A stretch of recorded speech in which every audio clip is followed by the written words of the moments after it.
누가복음 4장 1절부터 15절까지 말씀. 예수께서 성령의 충만함을 입어 요단강에서 돌아오사 광야에서 40일 동안 성령에게 이끌리시며 마귀에게 시험을 받으시더라. 이 모든 날에 아무것도 잡수시지 아니하시니 날수가 다함에 줄이신지라. 마귀가 이르되 내가 만일 하나님의 아들이여든 이 돌들에게 명하여 떡이 되게 하라. 예수께서 대답하시되 기록된 바 사람이 떡으로만 살 것이 아니라 하였느니라. 마귀가 또 예수를 이끌고 올라가서 순식간에 천하 만국을 보이며 이르되 이 모든 권위와 그의 영광을 내가 네게 주리라. 이것은 내게 넘겨준 것이므로 내가 원하는 자에게 주노라. 그러므로 내가 만일 내게 절하면 다 내 것이 되리라. 예수께서 대답하여 이르시되 기록된 바 주 너희 하나님께 경배하고 다만 그를 섬기라 하였느니라. 마귀가 모든 시험을 다한 후에 얼마 동안 떠나니라. 예수께서 성령의 능력으로 갈릴리에 돌아가시니 그 소문이 사방에 퍼졌고 친히 그 여러 회당에서 가르치심에 무사람에게 칭송을 받으시더라. 아멘. 이 말씀의 축복과 은혜가 저와 여러분과 또 우리 교회 모든 권속들 속에서 함께하게 되기를 예수님의 이름으로 축복합니다. 예수를 믿으면 잘 된다. 예수 믿으면 천국 간다. 예수 믿으면 축복받는다. 예수 믿으면 병 낫는다. 맞는 말인데 여기에 하나의 함정이 하나 있습니다. 그 축복받는 여정까지 가는데 광야를 지나간다라고 하는 것입니다. 할렐루야.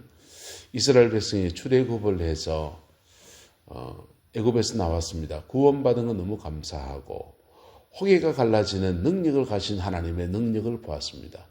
전능하신 하나님이 그들과 함께하는 것들을 경험해 갑니다. 물이 없는 곳에서 물이 나게 하시고 양식이 없는 곳에서 하늘에 이슬 같은 양식을 내리시는 하나님의 능력을 봅니다. 낮에는 구름 기둥으로 밤에는 불 기둥으로 인도하시는 주님의 권세를 봅니다. 그런데 그분이 땅 한 평 안 주십니다. 집 한 칸 안 주십니다. 천막살이 세월을 40년 동안 광야를 지냈습니다. 그 광야를 지나고 난 뒤에 여호수아를 필두로 해서 그들이 요단을 건너갔을 때 그때 따라합시다. 기업을 받게 되었습니다. 그때 비로소 그들의 기업을 차지하게 되는 거예요. 그때 그들의 기업을 차지할 때 그들이 짓지 아니한 집을 주시고 그들이 파지 않은 우물을 주시고 그들이 가꾸지 아니한 포도원을 허락해 주시면서 인생의 그 기업을 허락해 주십니다. 목회를 해나가고 신앙생활을 하면서 피터 와그너 목사님의 통계입니다. 목사님들 중에서 목회 여정 안에서 광야 목회 끝내고 기업을 차지하는 가나안 목회를 하는 사람들이 한 20% 되더라는 거예요. 나머지 80%는 대부분 광야에서 그냥 니도 힘드냐 나도 힘드냐 하면서 그렇게 목회를 하시더라는 것입니다. 성도님들 중에서 자기 가나안을 차지하는 사람은 그럼 얼마나 될까요? 5%? 그러면 광야 생활 보내는 건 아무 의미가 없습니까? 그래서 광야 생활을 보내는 목사 또 신앙생활 하시는 분들은 주로 어떤 광야에 예정 걷느냐 하면은 따라합시다. 미끄럼이 되는 광야. 농작물을 지으면 지금 땅을 북돋우고 땅 객토할 때 그름을 깔아서 한꺼번에 같이 이렇게 믹싱해서 객토를 내고 평탄화 작업합니다. 로타리 쳐요. 그때 넣는 게 미끄럼입니다. 미끄럼이고 작물이 자라면서 성장 과정에 좀 더 시비를 더 해줘야 될 때 그때 웃구름을 줍니다. 인생에서는 미끄럼이 대단히 중요한 문제예요. 부모 세대가 광야를 지나가면서 미끄럼이 되어주고 그 안에서 영적 전쟁 치르고 싸워주고 이겨주고 나면 그 자녀 세대는 인생 곧게 살아갈 수 있는 모든 기반들을 차지하는 경우들을 너무나 많이 봅니다. 그게 미끄럼 광야예요. 근데 자신의 당대에서 그거 다 끝내고 그리고 가나안 목회, 기업을 차지하는 목회를 하시는 분들을 보면은 존경스러워, 너무 존경스러워 봅니다. 그 기업의 범위가 어마어마한 사람들을 보면은 그게 너무 부럽기도 하고, 야, 저 사람은 비결이 뭘까? 그런데 그분들을 보면 주님을 바라보는 남다른 그 예배, 하나님을 향하는 깊은 예배의 의식, 그리고 자기 자신을 절제하는 절제의 삶들, 이것이 어우러지는 속에, 그리고 그런 속에서도 영혼을 사랑하는 그런 열정, 놓치지 않는 그 열정들이 어우러질 때 그의 가나안이 이렇게 열려지는 거죠. 그것도 다 성령이 인도해 주시는 거예요. 할렐루야. 성령이 이끄시는 은혜가 우리 교회 안에도 이루어지게 되기를 예수님의 이름으로 축복합니다. 자, 예수님께서 광야를 지나갔습니다. 예수님은 다른 사람들은 40년 걸렸다, 뭐 몇 년 걸렸다 하는 광야를 40일에 매조지하십니다. 예수님의 광야는 어떤 특징이 있느냐? 예수님은 첫 번째, 성령의 충만함을 입어서 광야에 들어가셨다. 첫 번째, 예수님의 광야의 특징은 성령 충만을 잃지 않았다라는 것입니다. 그리고 성령에게 이끌리는 광야 생활이었다라는 겁니다. 성령과 함께하는 광야의 여정이었다라는 거예요. 우리는 인생의 광야를 지나갈 때 성령 충만함을 가지지 못한 채로 그냥 광야에 내어 쫓기는 경우들이 허다하게 많이 있습니다. 허다하게 많이 있어요. 복음을 전해도요, 성령 충만한 사람이 복음을 전하면, 복음 전하면서 영적 전쟁 막 일어납니다. 그때 마귀에게 뺏기질 않아요. 근데 많은 경우 복음 전했는데 사탄을 설근들어 놓거든요. 설근들어 놓으면, 그러면 마귀 사탄이 집안에서 지랄 발광을 들어요. 그러면 가정에 우환이 막 일어나고요. 아, 신을 바꿔서, 종교를 바꿔서 그렇다. 두 신이 싸우는갑다. 이러면서 옛날 종교로 뒤돌아가 버리는 그런 일들이 일어나요. 근데요, 깊은 은혜 아래에서 복음을 전하면 전쟁을 대신 싸워줍니다. 그 영혼 복음 전해놓고요, 그 영혼 붙들고서 그냥 대신 싸워주는 거예요. 그럴 때 마귀 사탄으로부터 그 일어나는 영적인 그 과정들을 막았음의 중보로 견뎌내주고 이겨주는 역사들이 일어납니다. 자, 예수님은 성령의 충만함을 입으셨습니다. 그리고 성령에 이끌려 인도하심을 받습니다. 여러분, 성령 사역을 하면서 비애감을 느끼는 게 뭐냐면 성령 충만함을 부어 주었는데, 하나님의 은혜로 성령 충만함이 임했는데 성령에게 인도함을 받지 않는 사람들, 성령의 인도함을 받는 사람들은요, 성령 충만을 잃어버리질 않아요. 원위치 되지 않아요. 성령의 인도함 받으려고 하면 때로는 우리 육성을 죽여서 그냥 말 함부로 할 것도 절제하고 주여 이러고 넘어가고요. 용서하기 어려운 사람도 용서하고 넘어가고요. 그분의 인도하심을 따라가다 보면 우리 안에 깊은 변화들이 일어나요. 그걸 꾹 참고 있으니까 속에 우라통 터지죠. 성령 충만한데. 성령 충만한데 육성을 꺾으려고 하니까 우라통이 터져요. 근데 그 가슴에 끙한 마음을 다시 주님 앞에 나와 토해놓으면요, 그때 다시 더 부으시는 은혜 아래에서 그걸 뛰어넘어가 버리는 거예요. 문제를 뛰어넘어가면서 문제를 극복해 나가는 방법도 배우고요, 사단을 제압하는 것도 배우고요, 더 깊은 충만함으로 더 깊은 충만함으로 그렇게 나아가는 것입니다. 그 은혜와 축복이 저와 여러분과 함께하게 되기를 예수님의 이름으로 축복합니다. 내 생각 따라서 이렇게 가면 빠를 것 같은데 성령의 인도하시면 이래 가는 것 같아요. 에이씨, 내가 가야지. 성질 급한 사람은요, 감정이 먼저 앞서는 사람은 자기 마음대로 죽여버립니다. 지켜놓은 것 때문에 더 힘들어져요. 그때 힘들더라도 그분의 인도하심을 따르는 것입니다. 할렐루야. 그거 훈련 제대로 되는 것이 광야 생활의 첫 번째입니다.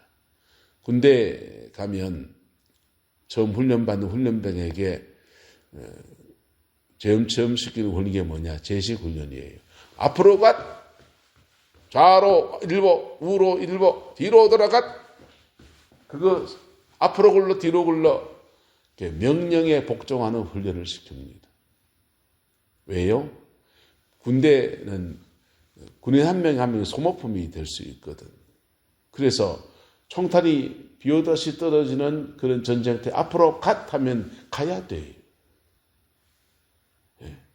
가슴 아픈 얘기지만 우크라이나에 파견된 북한 군인들이 북한에서 나름 엘리트 군인들이잖아요. 그분들이 거기 가서 전쟁을 치르는데 현대전을 경험하지 못한 친구들. 재래식 정력은 그냥 총 들고 가서 야 싸우는 거예요. 앞으로 가 뒤로 가 명령에 죽고 명령에 사는 군대. 근데 현대전은 달라요. 현대전은 그렇게 막 인해 전술로 막 다가오는 전쟁이 아니에요. 정보 비행기가 위에서 보고서 혹사포로 먼저 때려버려. 그리고 드론을 띄워서 그냥 사람 살상을 최소한하고서 그냥 그 무인 비행기들이 돌아다니면서 막 때리는 거예요. 근데 북한군은 앞으로 가 뒤로 가 명령에 죽고 명령에 받는 훈련들이 너무 몸에 배어 있다 보니까 러시아군들이 총알바지로 쓰기 너무 좋은 거예요. 북한군을 먼저 보냅니다. 먼저 보내놓으면 병사가 오니까 우크라이나 군대들이 그 사람을 저지하려고 총을 쏩니다. 총을 쏘면은 우크라이나 군대의 본진이 파악이 되는 거예요. 그때 러시아 군대 혹사포로 때려버려요. 자기들은 병력 손실 안 하고 북한군은 어떻게 되느냐. 우크라이나군이 어디 있는지를 찾아내는 정찰병 역할로서 멤머저 그렇게 죽는 거예요. 성령님은 우리를 총알바지로 쓰진 않습니다. 할렐루야. 그런데 우리가 인생의 광야를 걸어갈 때 주님의 인도함을 받는 것은 성령의 인도함을 받는 것은 너무 필수적인 거예요. 그분의 인도하심 따라서 한 걸음 걸어가는 것. 그것 때문에 내 감정을 죽이고요.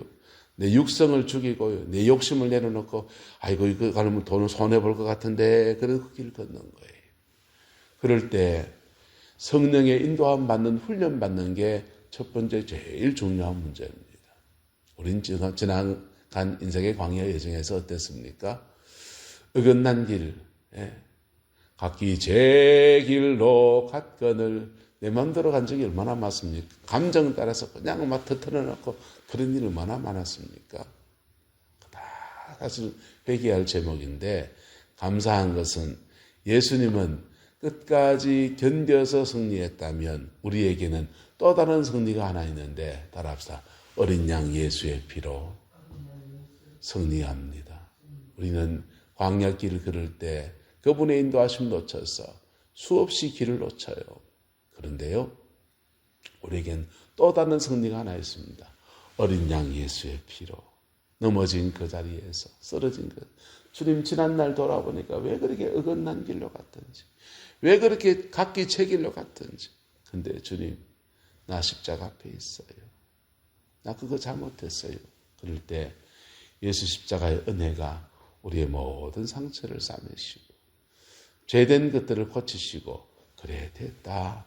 이제부터는 내 인도하심, 나의 인도함을 따라서 와라. 네가 그래 한번 넘어져 본 것도 그것도 네게는 경험이지. 주의해야 될 게 있어요. 그 넘어진 그것을 마귀 사탄이 자꾸만 우리 양심에 와서 참소한다는 기억을 끄집어내서 하나님은 용서하셨는데 내 양심은 살아있어서 그 양심에 대해 자꾸 참소하는 거예요. 그래서 내 같은 게 뭐 자꾸 위축되어지는 거예요. 여러분 십자가 안에서 자유함을 얻기를 예수 이름으로 축복합니다. 우리는 견뎌서 이기는 것과 승리해서 이기는 것 외에 또 하나의 승리, 십자가 붙들고 승리할 수 있는 은혜를 입은 사람이에요. 할렐루야. 그 은혜를 입었으면 성령 충만함을 회복하시고 그리고 그분의 인도하심을 따라가는 믿음의 여정을 다시 걸어가는 것입니다. 그리고는 예수님은 그 성령의 인도하심 안에 적과 조우하게 됩니다. 적과 부딪히게 되는데 마귀에게 시험을 받더라 했어요. 마귀에게 시험 받더라. 마귀의 시험, 첫 번째 시험은 아무것도 잡수지지 않았는데 줄이니까 배고픈 욕망, 인간이 가지고 있는 원초적인 욕망에 대해서 자극합니다. 에덴 동산에서 사탄이 뭘 가지고 자극하느냐? 그들은 죄가 없었어요. 아담과 하와는. 죄성은 없는데 욕구는 있습니다. 죄성이 없는데 인간이 가지고 있는 자연스러운 욕구가 있어요. 인간이 가지고 욕구가 뭡니까?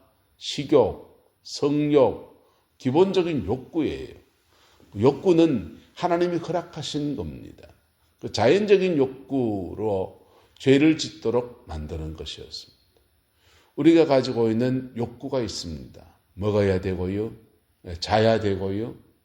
그리고 인간이 가지고 있는 기본적인 권력, 명예에 대한 욕구가 있고요. 그것을 선하게 사용하면 선한 것입니다. 그런데 그 욕구에 사단이 약간 분칠해 버리게 되면 죄가 되어지는 것이지요. 지금 예수님은 40일을 금식하시면서 줄이셨고 금식 기도를 작정하셨기 때문에 인간이 가진 욕구가 지금은 죄가 되는 겁니다. 다른 날 드셔도 돼요. 다른 날은 드셔도 되는데 지금은 이게 죄가 되는 겁니다. 우리가 인간이 가지고 있는 욕구도 가지고 있습니다. 사단의 첫 번째 시험은 욕구입니다. 욕구. 그 욕구 중에서 여러 가지 욕구가 있죠. 자식에 대한 욕구도 있고 인간이 가지고 죄가 아닌 다양한 욕구들을 가지고서 사단은 우리를 시험해요. 그 시험에서 승리하는 저와 여러분 되시기를 예수님의 이름으로 축복합니다. 주님은 말씀하십니다. 이 돌들이 떡이 되게 하라 할 때 기록된 바 사람이 떡으로만 살 것이 아니라 하나님의 마태복음에서는 하나님의 말씀으로 살 것이다 하면서 하나님의 말씀을 붙드는 것들로 사단의 시험을 이겨내십니다. 그 다음에 두 번째 시험은 마태복음의 시험은 주님이 성전 꼭대기에 올리고 뛰어내리라 라는 것이었어요. 뛰어내리라. 천사가 너를 받들어서 발이 땅에 돌에 부딪히지 않게 도와줄 것이다. 과시입니다. 자기 과시에 관한 시험이에요. 디바인맨, 이적을 행하는 사람, 기적을 행하는 사람들은 남들과 다른 능력을 가지고 있습니다. 예수님은 이적을 행하실 분이에요. 다른 사람들이 가지고 있는 평범한 능력과 다른 능력을 가진 사람입니다. 그런 다른 능력을 가진 사람들은 유혹이 하나 있습니다. 그것으로 자꾸만 표적으로 사용하고 싶은 욕구예요.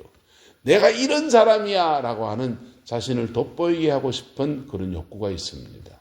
특별히 상처받는 사람이 더 심합니다.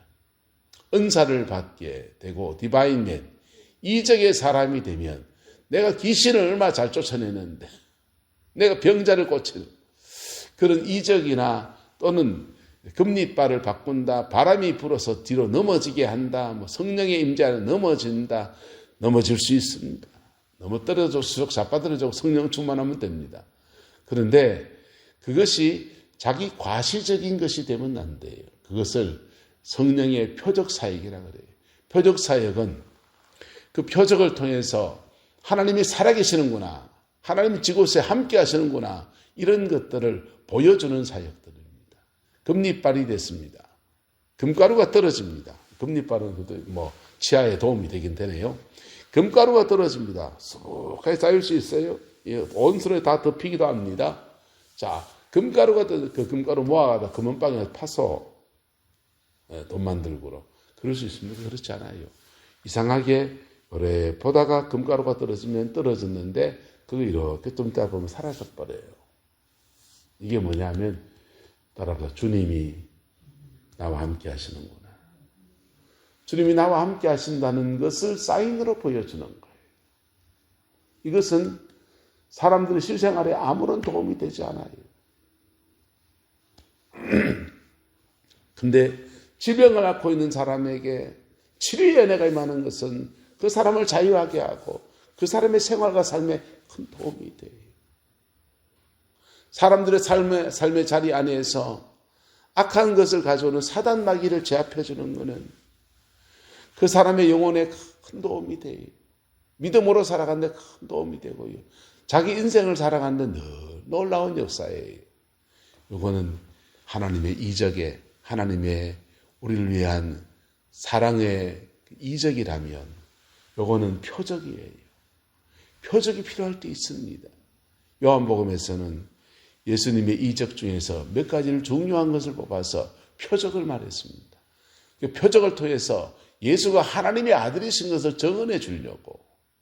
근데 하나님의 아들인 것을 믿고 믿음으로 다가서면 그때는 이적이 일어나는 겁니다. 할렐루야.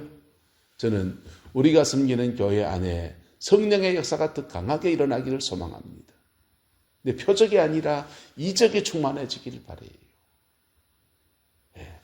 인생의 어려움을 겪고 있는 사람들을 회복시키시는 하나님의 은혜가 십자가 예수의 보혈의 피로 죄사함 받고 영원한 천국의 소망을 가지게 되는 믿음의 사람들이 그렇게 가득히 세워지길 바라요. 그런데 표적 사역을 많이 하는 사람들이 있어요. 그 왜 아니냐? 속된 말로 개신령을 떨려고. 개신령을 떨려고. 내가 이런 것도 할 수 있고 금가루가 막 떨어져. 다이아몬드가 떨어져. 그거 갖고 뭐 하려고? 다이아몬드 떨어질 수 있고요. 그것을 주님이 주실 수도 있고 그렇게 허락하실 수 있어요. 동의해요. 근데 그 사역들이 정말 영혼을 변화시키느냐.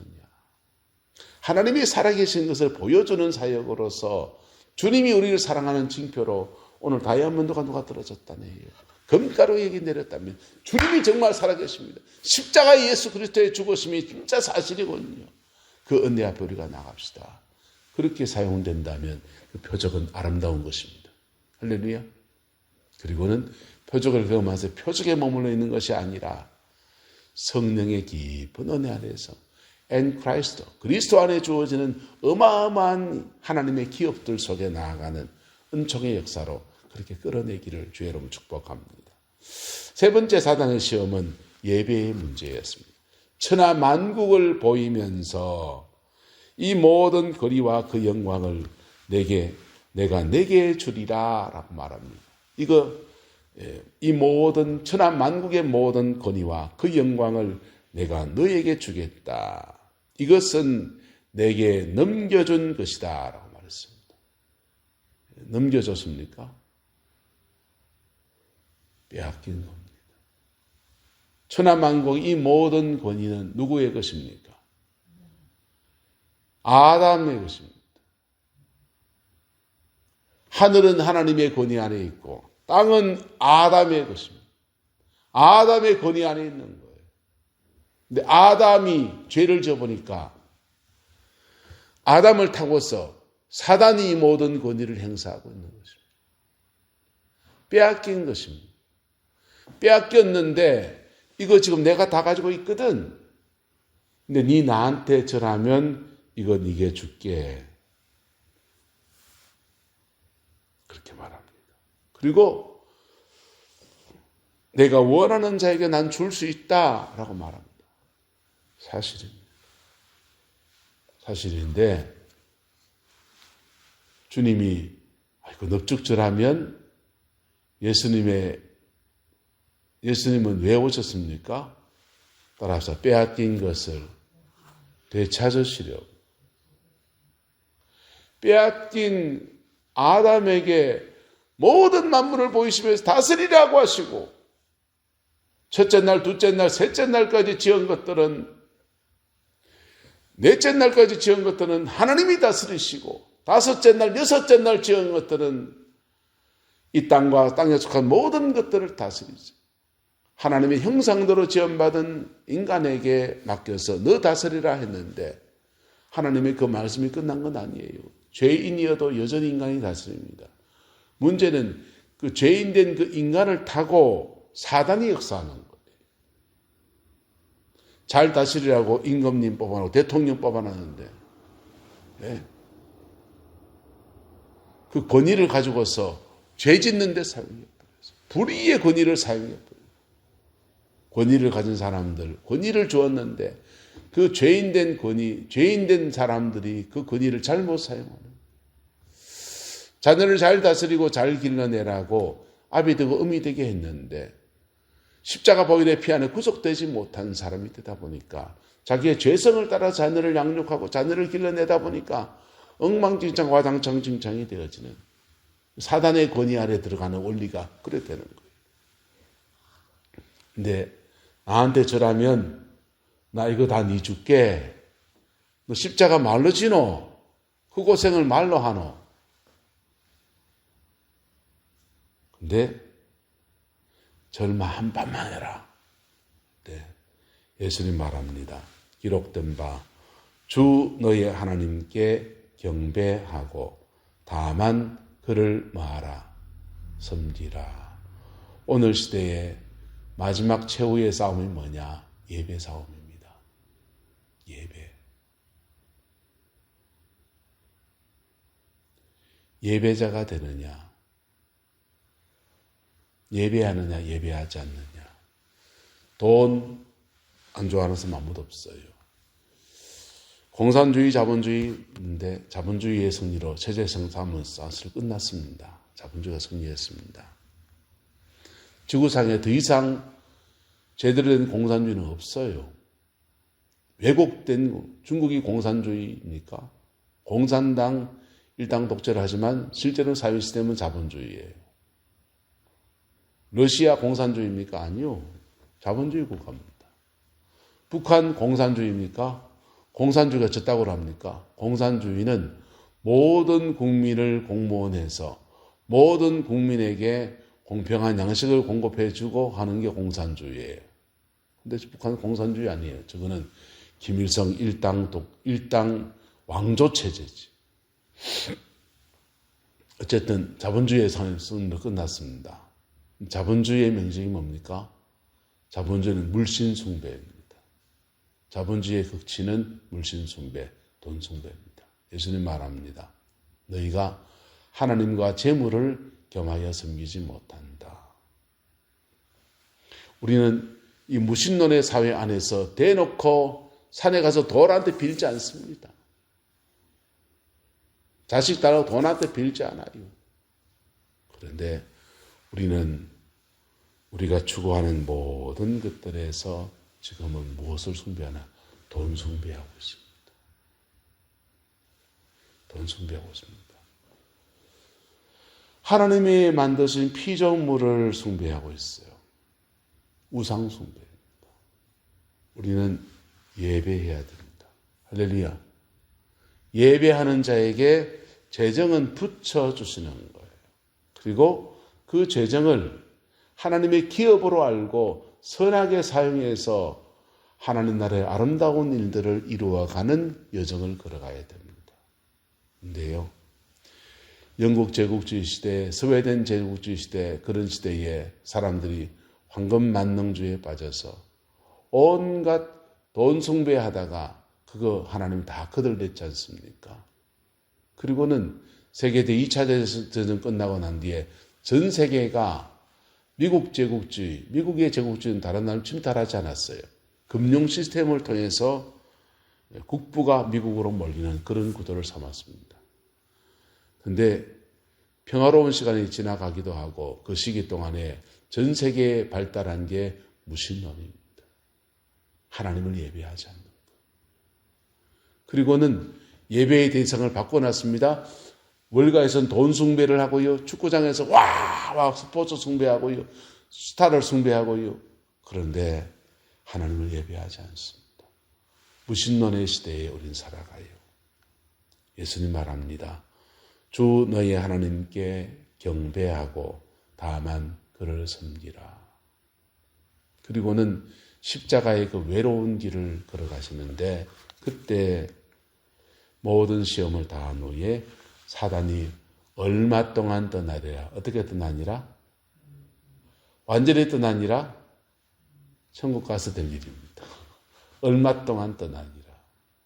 얼마 동안 떠나 있고 또 똑같은 시험과 비슷한 시험의 맥락을 가지고 예수님에게 계속 찾아옵니다.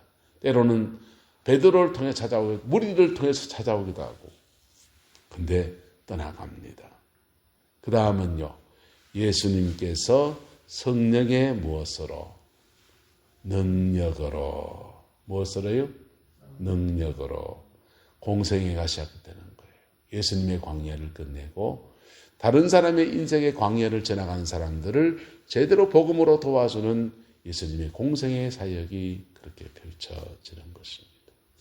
오늘 시대에도 동일합니다. 하나님이 일하시는 방법은 우리의 광야, 예수님의 광야 안에서 해석되어지기를 예수 이름으로 축복합니다. 그리고 남은 여정 안에 광야가 혹여 있다면 어떻게 하나님 앞에 지나갈 것인가를 믿음으로 결단하기를 바라요. 그리고 우리도 성령의 능력으로 남은 인생을 주님 앞에 그렇게 복되게 쓰임받는 우리의 공생애가 그렇게 풀어지게 되기를 주님의 이름으로 축복하고 축원합니다. 우리 교회도 이곳에 교회를 짓고 많은 광야의 여정은 교회 전체가 지나왔습니다. 예배당에 불을 지르기도 하고요. 핍박을 받기도 하고요. 그리고는 이제 성령의 능력으로 이 동네에서 교회됨의 본질을 지켜내며 교회로서의 사명을 감당해내는 아름다운 공동체로 그렇게 세워지게 되기를 소망하고 기도합니다. 기도하겠습니다. 좋으신 아버지 하나님, 예수님의 광야에서 우리의 광야를 묵상해 봅니다. 십자가 보혈, 그 은혜 의지에서 승리의 길을 여신 주님을 찬양합니다. 우리는 끝까지 견딘 것도 별로 없고 승리에서 인내로 싸워 이기며 승리한 것도 별로 없는 어리석은 모습이 많고 그저 의가 없는 자라도 도와주심 바라고 피 묻은 십자가 앞에 나갈 수밖에 없는 연약함을 가지고 있음을 고백합니다. 주님, 우리를 새롭게 하시고 주의 영광으로 덮어 역사해 주시옵고 예수 안에서 온전한 승리와 이김의 생이 되게 하나님 주장하여 주시옵소서. 내남 제일교회에 영혼의 봄날이 오게 하시고 아버지 영적 가나안의 축복이 이 땅 가운데 풀어지게 역사해 주셔서 지나간 광야의 날들은 다 끝나고 이제 성령님의 인도하심 안에 승리하는 믿음의 역사만 충만하게 하옵시고 그 일에 수정되는 기쁨과 즐거움을 저에게 허락하여 주옵소서. 여호와께서 함께해 주시길 원합니다. 예수님의 이름으로 축복하며 기도드리옵나이다. 아멘.